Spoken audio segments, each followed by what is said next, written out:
All right, welcome everybody. Welcome. Thank you for being here tonight. If you feel like saying hi in the chat and letting us know where you're tuning in from, that would be great. My name is Jean. I'm the events coordinator at Greenlight Bookstore. I'm tuning in from Brooklyn. Our featured author Dodie is tuning in from California, and our interviewer Derek is tuning in from Toronto. So if you feel like saying hi and letting us know where you're tuning in from, that'd be great.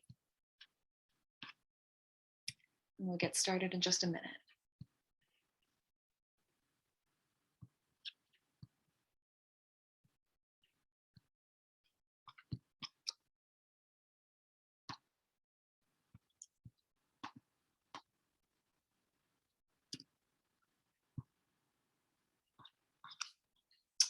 And if you haven't bought tonight's featured book, make sure to check the chat for the buy link. All right, and we'll get started. So good evening, everyone, and welcome to tonight's live online author event with Greenlight Bookstore. I'm Jean from Greenlight Bookstore, and we're thrilled to host tonight's event with Dodie Bellamy presenting her new book, Bee Reaved, and the new edition of her 1998 debut novel, The Letters of Mina Harker. She will be talking with Derek McCormack, so you're in for an excellent time. Before we start, I just want to give a huge thanks to Dodie, Derek, and the team at Semiotext/Native Agents for making this happen, and to all of you for showing up tonight. Although we're not able to host events in our store spaces, our community of authors and readers is still here. We're grateful for your support and for the chance to make space for conversation and connection. And a couple of housekeeping things before we get started. In our Zoom webinar tonight, you can see and hear the speakers, but they can't see or hear you. They can see that you're here though, and there are a couple of different ways that you can interact with the authors and with each other throughout tonight's event, which we highly encourage. The first is the chat, which you can find by clicking on the icon that looks like one speech balloon. You're welcome to post your comments and thoughts in the chat. That's a great way to show your appreciation for the author and interact with fellow attendees. And if you have a specific question you'd like to have answered by the author, please post that question in the Q&A module. That's the one that looks like two speech balloons. We'll be pulling questions only from the Q&A to be answered in the later part of the program tonight. And most importantly, the featured book tonight's featured books, Bee Reaved and The Letters of Mina Harker, are both available for sale from Greenlight Bookstore. You can shop in person from 10 a.m. to 7 p.m. at both our Fulton Street and Flatbush Ave stores, where you can purchase Dodie's and many other books on site. You can also order online at greenlightbookstore.com for a quick pickup at the store or for shipping anywhere in the US. And I've put that buy link in the chat for you. And as thanks for attending tonight's virtual event, we're offering 10% off the featured books. You can enter the coupon code GreenlightEvents10 in the coupon discount section at checkout. If you care about supporting the careers of authors and the ongoing existence of independent bookstores, buying tonight's featured book is a great way to show your support. And for our speakers, our interviewer tonight is author Derek McCormack, whose most recent novels are Castle, Faggot, and The Well-Dressed Wound, which were both published by Semiotext. His newest collection of writings on fashion, called Judy Blaine's Obituary, will be published by Pilot Press in January. Check it out. He lives in Toronto. Derek will be speaking with our featured author, Dodie Bellamy. Bellamy's writing focuses on sexuality, politics, and narrative experimentation, challenging the distinctions between fiction, the essay, and poetry. In 2018 and 19, she was the subject of On Our Mind, a year-long series of public events, commissioned essays, and reading groups organized by the CCA Wattis Institute. With Kevin Killiam, she co-edited Writers Who Love Too Much, New Narrative 1977 through 1997. She is based in San Francisco. Dodie selected the essays that comprise her new collection, Bee Reaved, after the death of Kevin Killiam, her companion and husband of 33 years.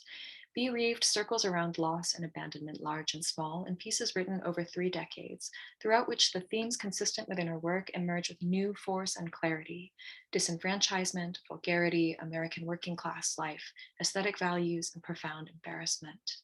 Dodie is going to start us off with a reading from the book, and then she'll be talking with Derek and then with all of you. If you have questions, put them in the Q&A, and please take it away, Dodie and Derek. Thank you, Jean, and thank you, Greenlight, and Derek, of course, thank you. So I decided to read a section from the book I've never read out loud, And that's because of Derek specifically, because one place that he and I do connect is that we can relate to gross materiality. So I'm going to read this section from Plague Widow. And I'm reading from the manuscript, so my head's up more. So the cat leaves a lumpy brown petal on the bedroom floor, enters the living room and shits on the rug beside the bags of clean laundry that Bee digs through for things to wear rather than putting the clothes away. The cat then shits in the threshold between the living room and kitchen and finishes with a flurry in the middle of the kitchen floor. The cat has colon cancer, by the way. Luckily, Bee doesn't step in any of it. That evening, as Bee is slipping into bed exhausted, the cat looks at her and leaps off, spraying urine midair across the bed. Bee cleans it up, Googles cat euthanasia, and texts her misery to Donna. Donna suggests she cover the bed with a waterproof camping tarp, and she sends Bee an Amazon link. Dream. Kevin is excited about helping Bee sort out her life. He says he will take on this big pain in the ass project of hers, a project she can't imagine him capable of handling. He's right there, so real. She could reach out and touch him. Then she's alone with the phone to her ear. He's still excitedly talking through the receiver, but now she remembers he's dead and she thinks he can't do anything to help me. Bee gets up in the morning and the camping tarp has slid down the bed onto the floor. She steps barefoot on the crumpled heap. It's sopping wet, cat urine. She bundles up the tarp, carries it to the bathroom and throws it in the clawfoot tub. She plunges the drain, runs cold water, squirts in some lingerie wash and swishes the tarp. She turns off the faucet, leaves the tarp to soak and starts her coffee. That afternoon, as she walks toward the living room window, she steps in a pile of cat shit.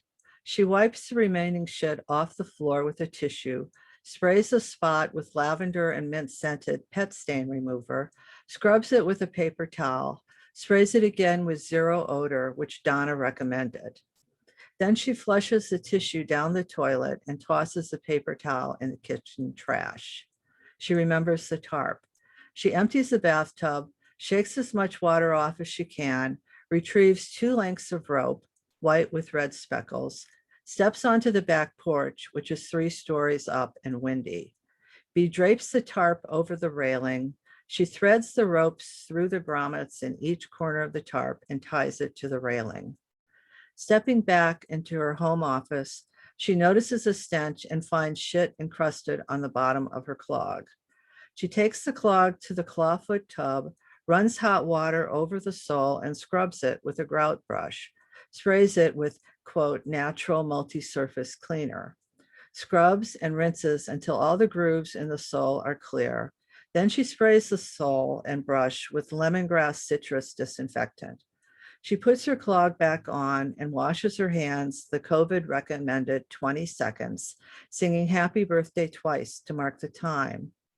When she gets to happy birthday, dear, she always sings the cat's name. They've been together for 15 years.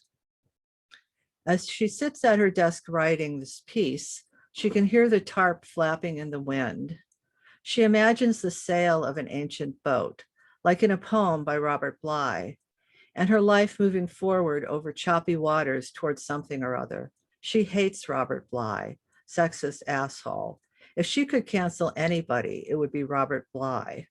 The next morning, her downstairs neighbor complains that water from the tarp dripped down to her porch, and Bee loses it. Dream. She says something unkind to Kevin, and there are tears in his eyes. When she wakes, she can't quit obsessing about the thousands of unkind things she said to him over the 37 years she knew him. In her living room, boxes are stacked precariously up to shoulder height, filled with books and archival material. They're heavy, and she can't generate the energy to haul them 3 flights down to the basement. Because of COVID, no one will come over to help her. The clutter makes it difficult when she smells cat shit to find it. No one will come over. She spends her days talking to a screen. It's like living in future world, except instead of sexy spandex spacesuit, she's wearing yoga pants with a frayed crotch and sweatshirt. I get really trying to make this abject, right? The Zoom psychic tells her the energy in her left leg isn't running freely because she's holding a lot of Kevin's energy there. The psychic says Kevin's full name out loud, then begins to clear out his energy.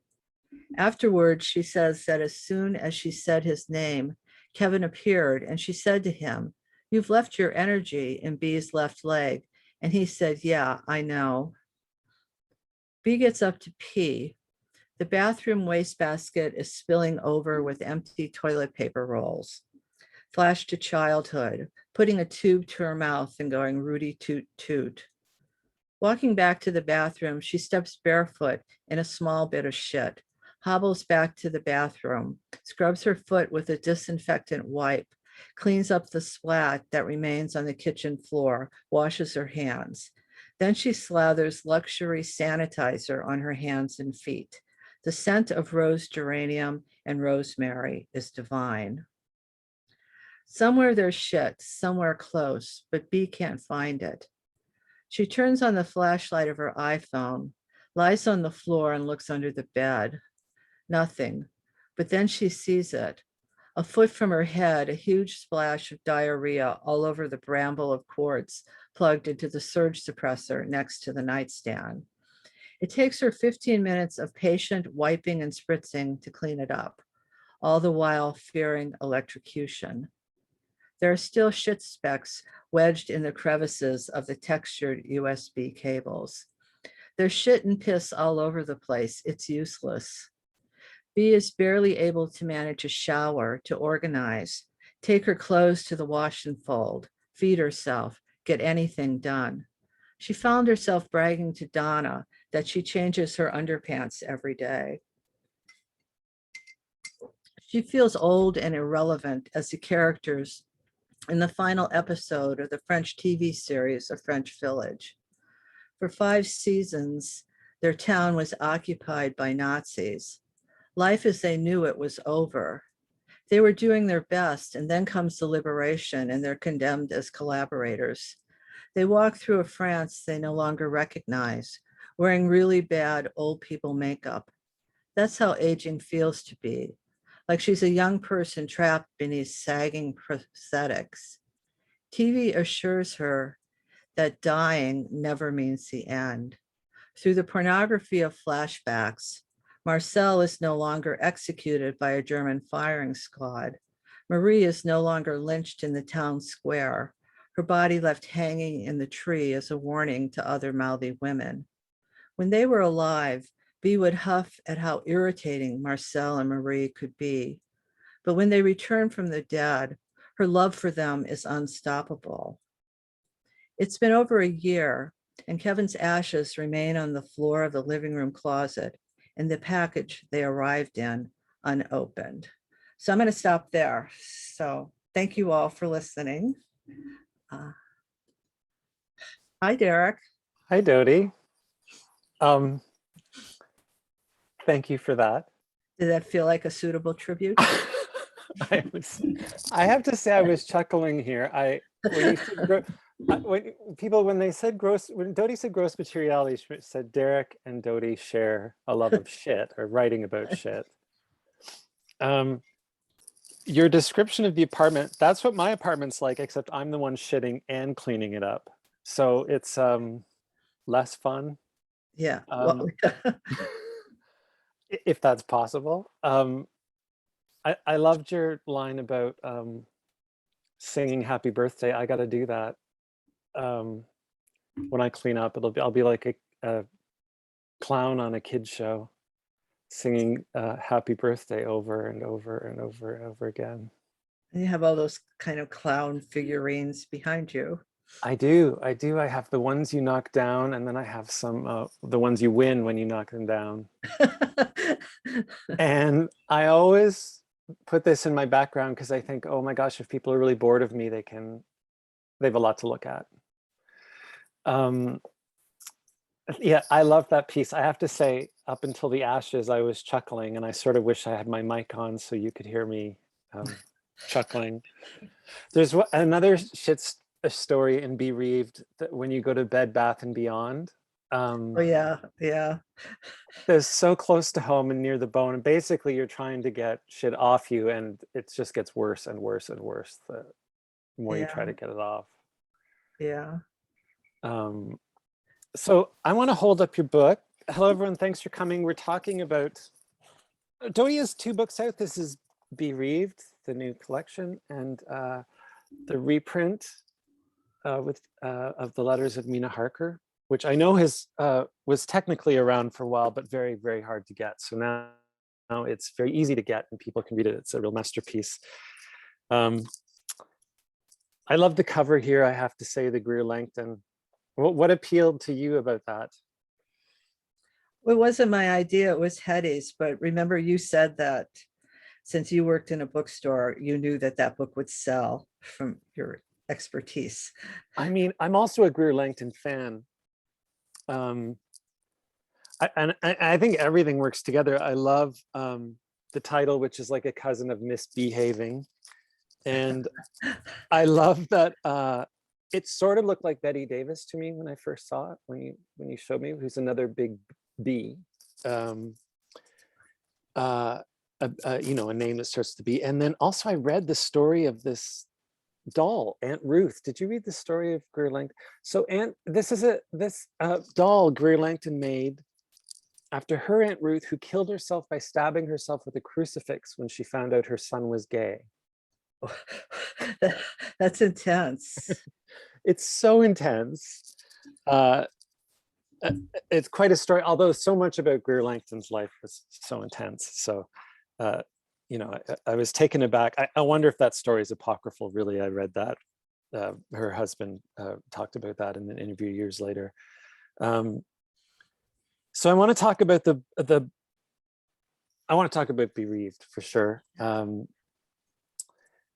But I'm going to start by asking, your mother makes appearances in this book, very touching appearances, because I know you had a very, very intense relationship with your mother, loving relationship, adversarial sometimes. I would say adversarial until the last 4 years of her life. Yes. Yes, I would say adversarial. What affected? It's funny that you bring that up because the big piece about her is in the previous book, yeah, That Ruled the World. Is in It's Phone Home, I think Yeah. is the title of the essay. Yeah. What changed from, what made it less adversarial? Was it sickness?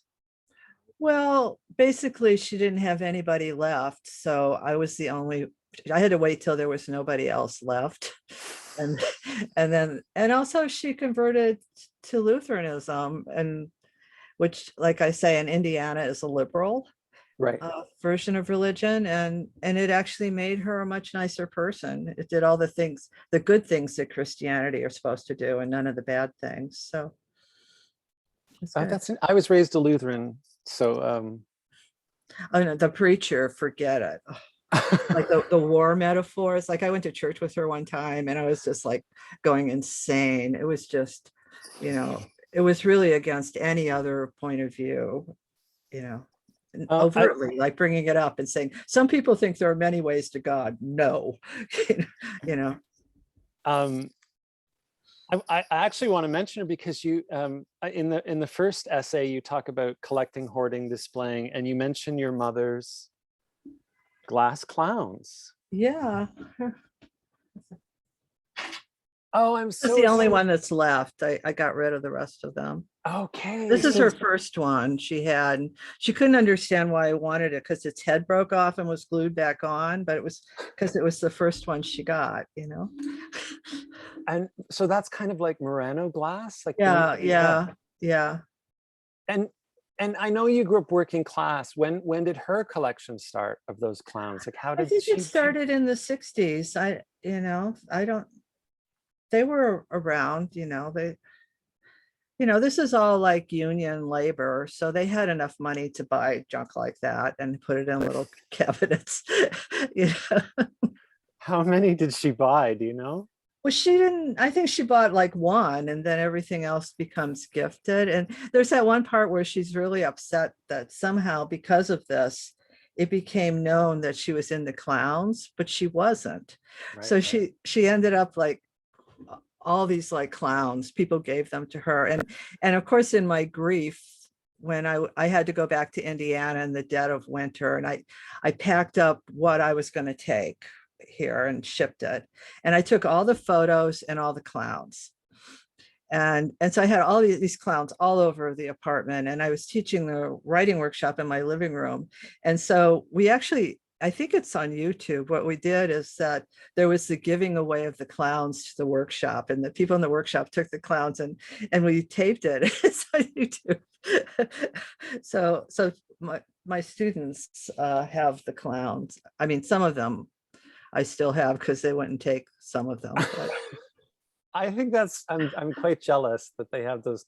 I looked up glass clowns when I read it, and that's kind of the thing I saw. And then I also thought of, I came across a Rex Ray exhibition of paintings where he painted. No, he had a whole collection of them in his, Okay. like, they were just like this, but he had a huge collection of them. And then the paintings are, we actually have a couple of the Rex Ray clown paintings because his gallery didn't really like them very much. So they actually had it where you could just go take them away if you were friends of his. Oh but, my gosh. but Rex had given them to Kevin before he died. So yeah. I was going to say I wish I had them, but I have enough stuff in here, but I can't help but feel covetous of those clowns. I could give you one of the paintings. I have two. Oh, I would be moved because I have to say I bring up clowns on purpose because they're a weird through line through Bereaved. The clowns? Wow. Yeah. Well, there's the Ugo. Oh yeah, the Ugo Rondinone clown show that we wrote the catalog essay to for those who haven't read the book. Yeah. So you and Kevin were asked to go wander through the show and write your thoughts down or record your thoughts of an Ugo Rondinone show of clowns. There's a very funny line in the essay that you're writers, you didn't do it there, you came home and you pretended that you were there writing. Another, I mean, the thing that really caught me in going through that exhibit. Oh, I would also say that you talk about Mike Kelly too, who also dealt with clowns, not so much, but but it's amazing. Kevin has a line. First of all, it's amazing to hear you two writing back and forth, talking back and forth. A lot of this book is conversation, and it's. I think Cam Scott made the point in his review of your book that it's a privilege to remember and re-experience your conversations together because. I mean, there was nothing like you two bantering. And last night you were telling me of a conversation you remembered with me and Kevin when we first met. Yeah. And I don't know whether to say it again, but yeah, you two were in a car and Kevin was interpreting. I mean, I won't say the whole conversation, but I will say that Kevin was interpreting the evening through this Hollywood lens. And you were like, Kevin, back to earth. It was very funny. And Yeah, I was laughing as much of Kevin's dreaminess as now I'm remembering why you're not telling us. I'm not sure if I should say it or not, but anyway. No, don't say it. Okay. But Kevin has this great line of the clowns. He says, they're here, but in another sense, they're absolutely elsewhere. They're waiting in the wings. And I would say that here and elsewhere is a big theme of your book. Well, I mean, the two parts are here and where. So yeah, that's really beautiful, Derek. Oh, well, and the Nick Cave opening, you know, you have a quote from Nick Cave, we are here and you are where you are. And it's so beautiful, I think, to call it here and where and not here and there. I mean, I think that was just very touching, but I don't even have a question formulated except for, I guess it's answered. The book is haunted between a here and a where, and it appears in almost everything. And I don't know what my question is, except that it's beautiful. Oh. And quite sad because I feel like Kevin becomes aware of it as he gets sicker. Yeah, I feel sure. You know? Well, he was always like I say, for his address book, rather than using some fancy program, he just had all the addresses in a Microsoft Word document. And then when somebody would die, he would put all caps bold dead next to their name and leave them in the address book. And part of that, though, I think part of it is an obsession with death. You should read his poems like now. There's so much, his own death is in there, as they're all about death. But part of with the address book, I think, is being a biographer. And that information is actually very useful. Yeah. You know, Very at some useful. point in time, you know, people's addresses. But it's just weird. You just go through dead, you know.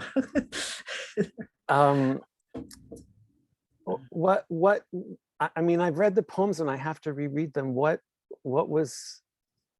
Did he manifest that every day with you as a kind of fear, as a kind of terror, or did it come out in the writing?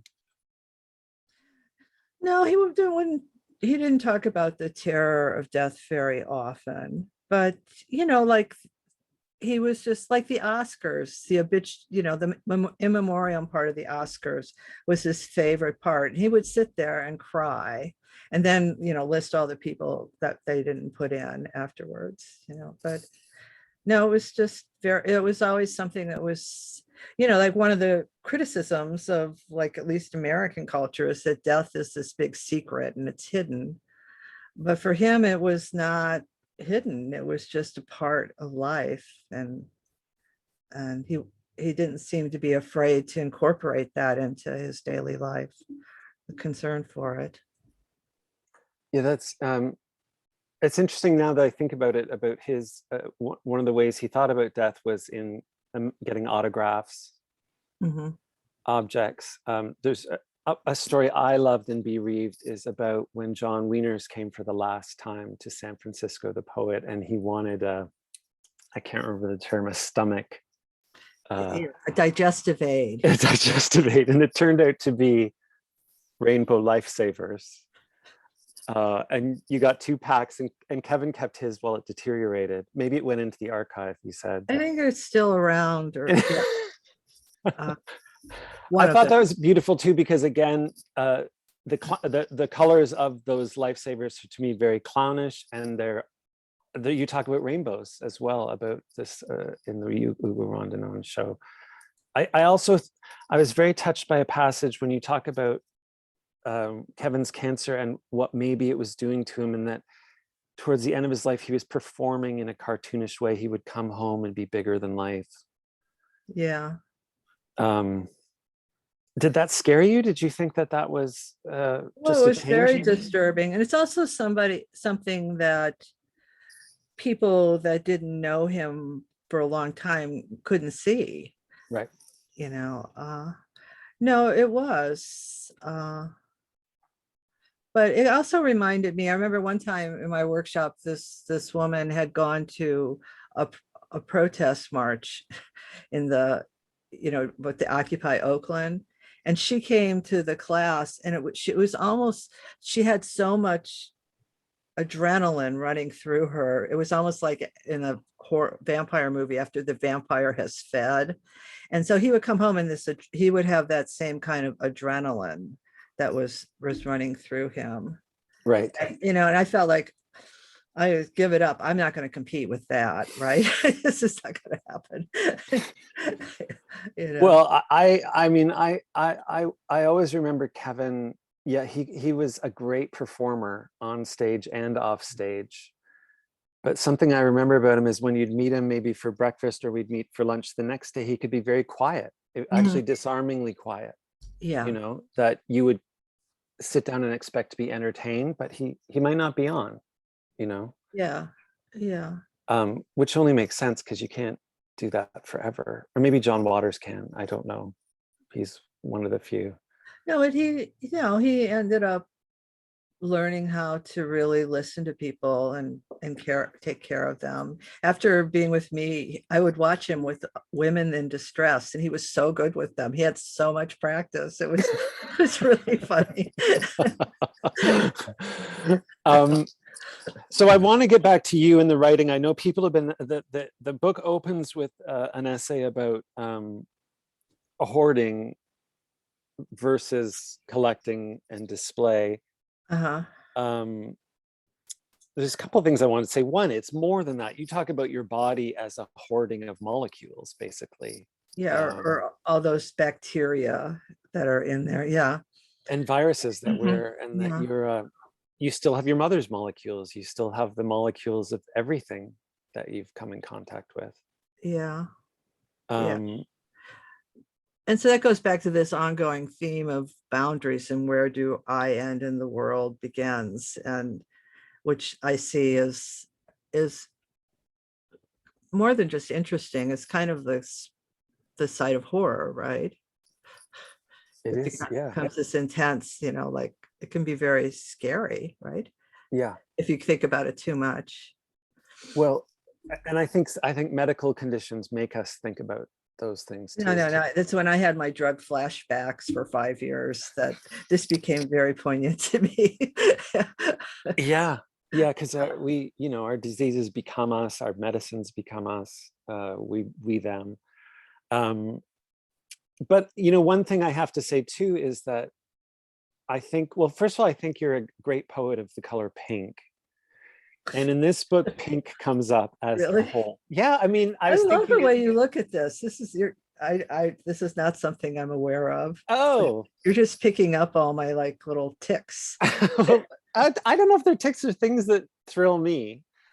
But I'm thinking of pink steam. I'm thinking, but in this one, it's a hole, a pink hole. The basic, we are pink holes, basically. Yeah. And that idea that we're basically donuts, we're elongated donuts, and the digestive tract is the hole in the middle of the donut. That is so weird, right? But it's so great that you go further and say, sometimes I think of myself as a worm crawling through culture, eating, and then shitting it out in the back, which is an amazing thing to say about oneself as a writer, as a person. Mm-hmm. But you love horror, I guess. No, used to more, but yeah.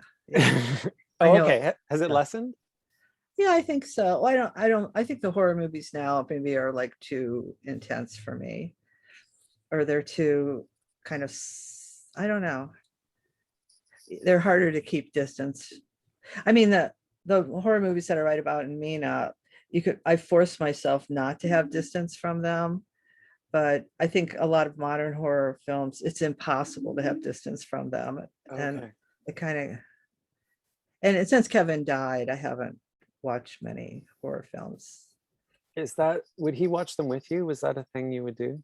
Yeah, we would. Yeah. But I do love the worm. I love the thought that, the culture you're consuming is shit, and then you're putting out a different shit. It's all gradations of shit. And there's another really interesting line in the essay about, that you hoard information. You're a Googler. I think it comes across clear and Bereaved that you no, but it. I mean, you act like that's some little special thing for me. I think, I just the amount. Somebody should do an article on the amount of information in poetry since before the internet and afterwards, and it just everybody's writing is full of probably questionable information right now. Do you find that true for yourself? I can't do anything without Googling. I can't do anything. And even we talked yesterday, and I had just watched Bell, Book, and Candle. Yeah. And I said to you, I think the Jack Lemmon character's gay. It's never occurred to me. So I Googled it. And then that led to 2.5 hours. Totally. Of reading about how Jack Lemmon's character is gay. And is the consensus that he is? Consensus is that the playwright / director or screenwriter was gay, wrote it as an allegory of Greenwich Village gay scene, and Jack Lemmon actually seduces Ernie Kovacs in the movie. I don't know why I'd never noticed this. I've seen it for 50 years. Well, it's because it's hard to pay attention to anybody but Kim Novak. That's true. That's true. And I certainly don't look at Jimmy Stewart. I wish there had been anyone but Jimmy Stewart so that Jack Lemmon could have maybe put a spell on him too. But anyway, there's a passage in Bereaved where you consume so much, and then at moments it feels like you're opening a portal, like in Agents of S.H.I.E.L.D., and that's when the writing happens. You start to let it pass through into writing. When do you open the portal? When you get assigned something? When you feel you've hoarded enough? When you're maxed out? I think I've actually used that metaphor somewhere myself. I could not, I'd have to like search through my files to see if I could find it. But no, I think yeah, probably the preparation for writing in some ways is more where the portal is. You know, when you have an idea and then you just start taking notes and gathering, and you know what I mean? And it just all keeps coming. And then at a certain point, it's time to start shaping it. And then, you know, some of those surprises happen during that process as well. But I think at a certain point, then the portal kind of closes. But then there was, you know, the fact that in this piece that I read, that I talk about the Crass song Shaved Women, right?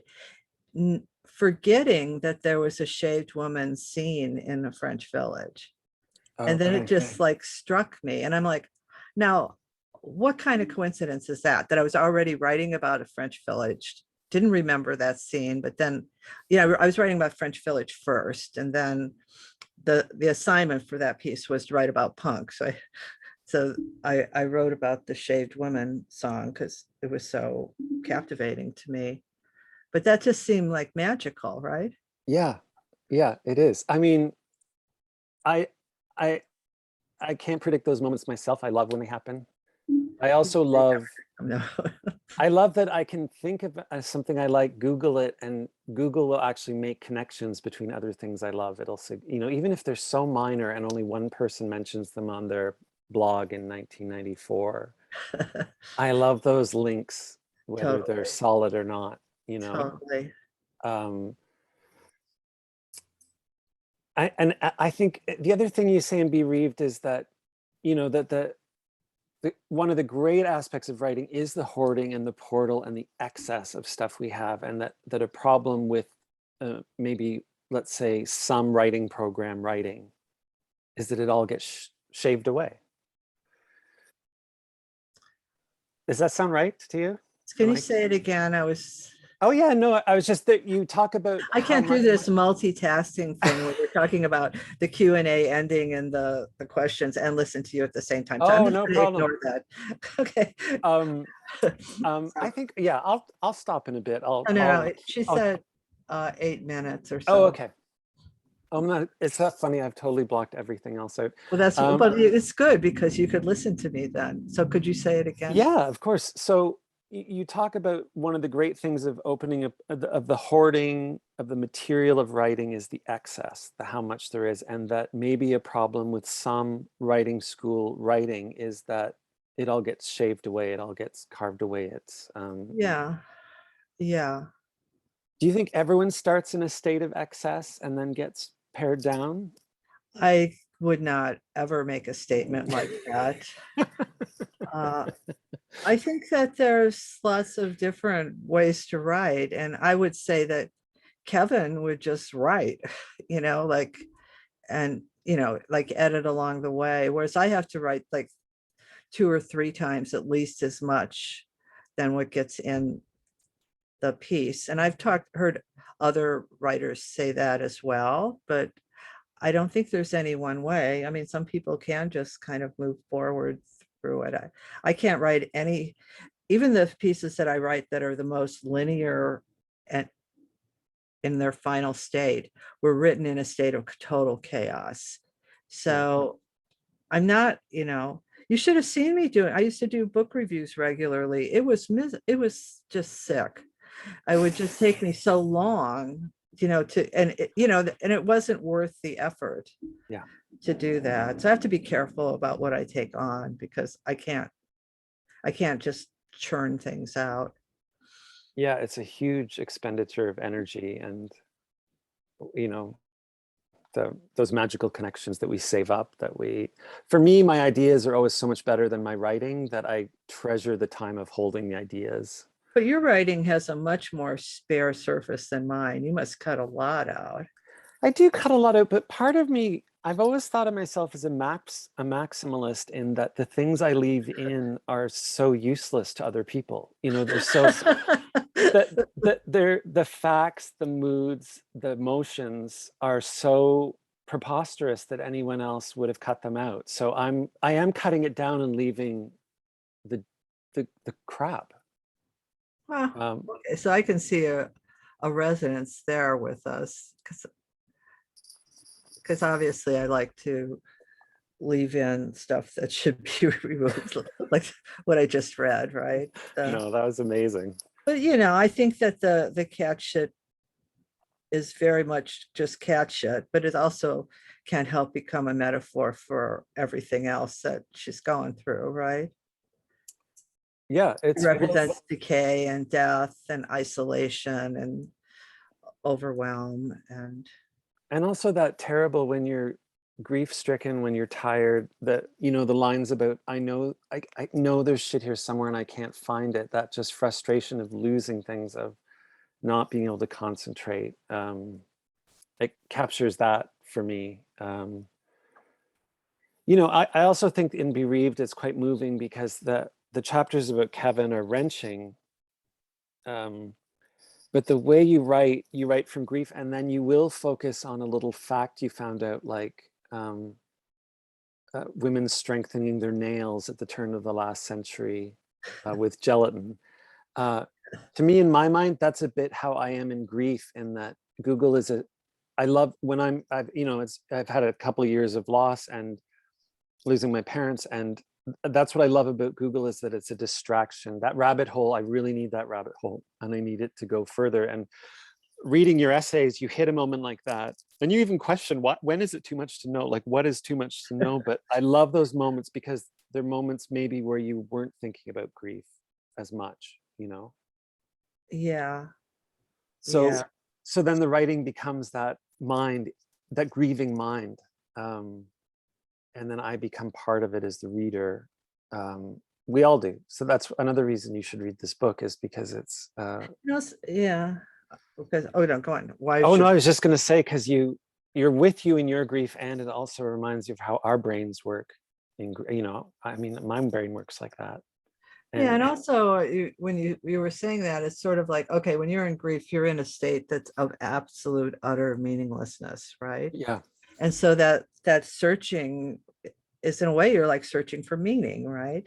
Yeah. Even though maybe it will be like, Oh, little bits of meaning are vital, even if it's gelatin for your nails, or Jack Lemmon's character, or whatever. It's so I have to say that it's wrenching, because I know it's wrenching as a reader to read what you went through, and it's also beautiful to be with your mind as it works through that. Now it's 8:15 ish. Yeah.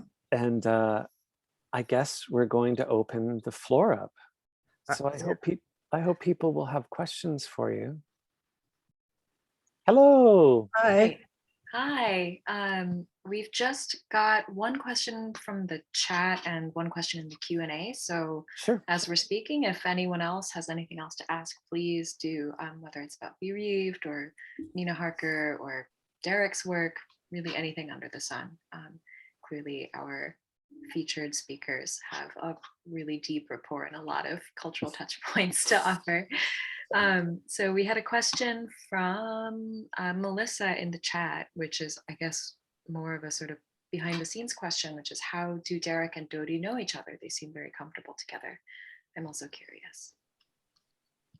Well, I should say the last time I saw Derek is we had a little salon for him in our apartment, right? And I saw you once after Kevin passed. Oh, really? We went for lunch, Oh, we did.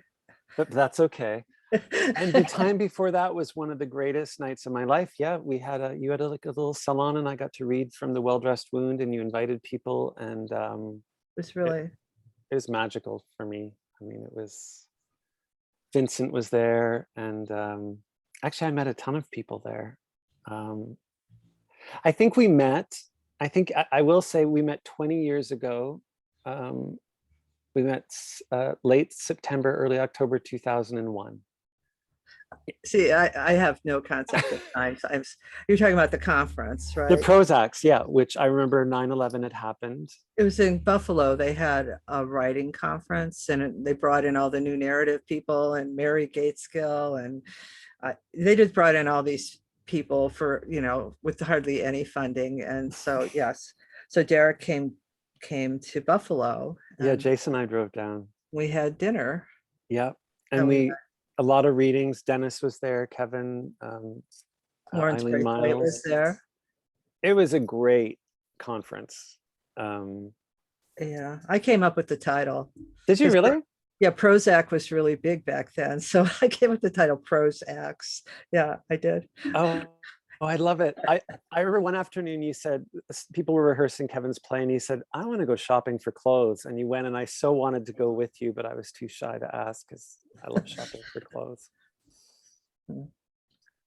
So that's, 20 years this year. Wow, that's amazing. We have another question from James, which for Dodie, which is, your work is incredibly inventive and playful, even when it's morbid. You're talking a bit about chaos. Can I ask what pushes you to assemble all that influence and thought into a book? i.e., what pushes you to write? Oh,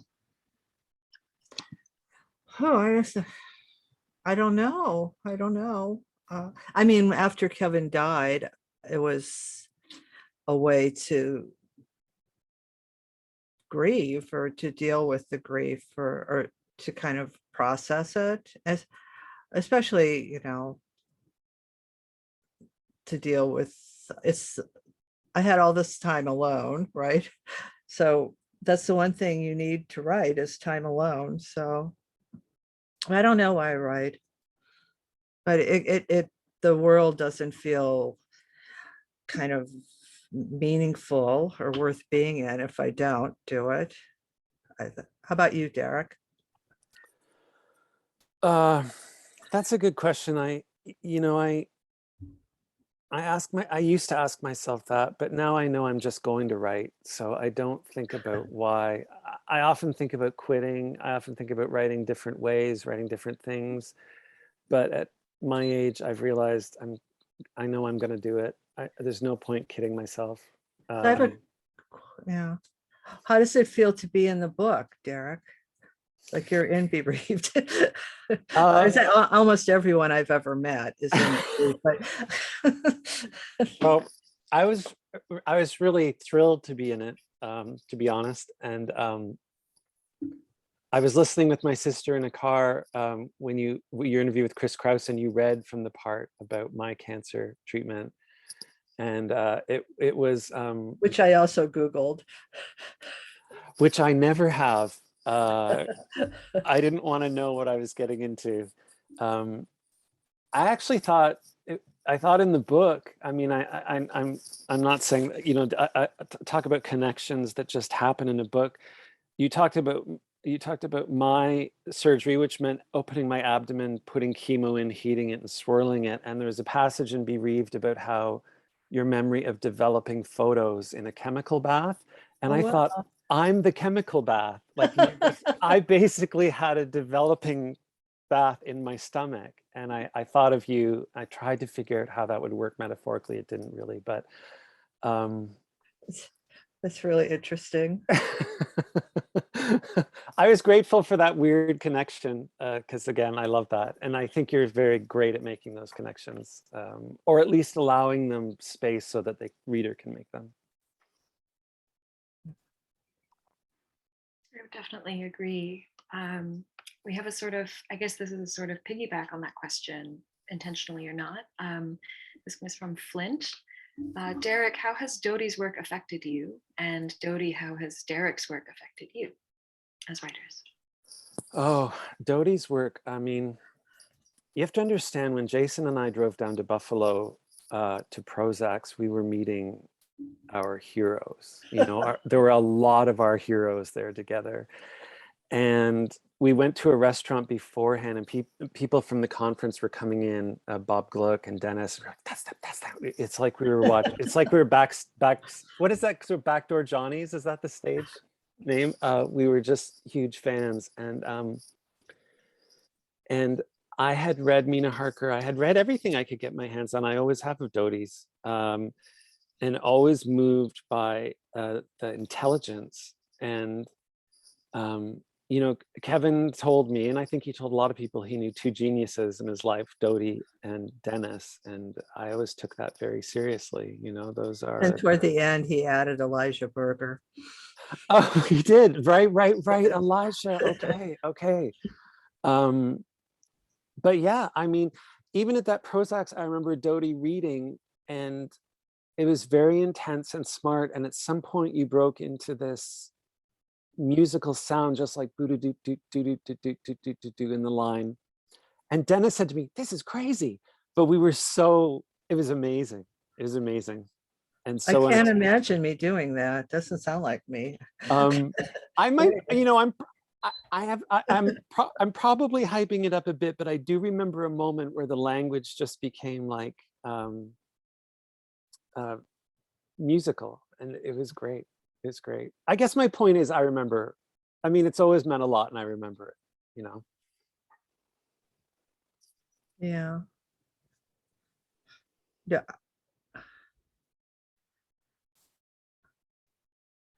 I guess, you know, I don't know how to talk about Derek's writing and not sound patronizing or something, but you know, the deep commitment to quirkiness and you know, those hellish hallucinations from the surgery. I mean, it was, you know, I love the way that, and I talk about that in the book, you know, the kind of adapting the writing to fit the life circumstance, and to like, and again, you're talking about a hellish experience, but then you've got all this like stuff about fashion and stuff. So that kind of playing those different registers at the same time, so that it's deeply, deeply destabilizing. So I think that's really interesting. I love that. Thank you. And we've got another question, again, about writing and technique from Mari. I hope I'm pronouncing that correctly. What is your I guess you both, I would love to hear both of you answer this, but what is your writing process with notes or organizing fragments or putting things away for a while, etc.?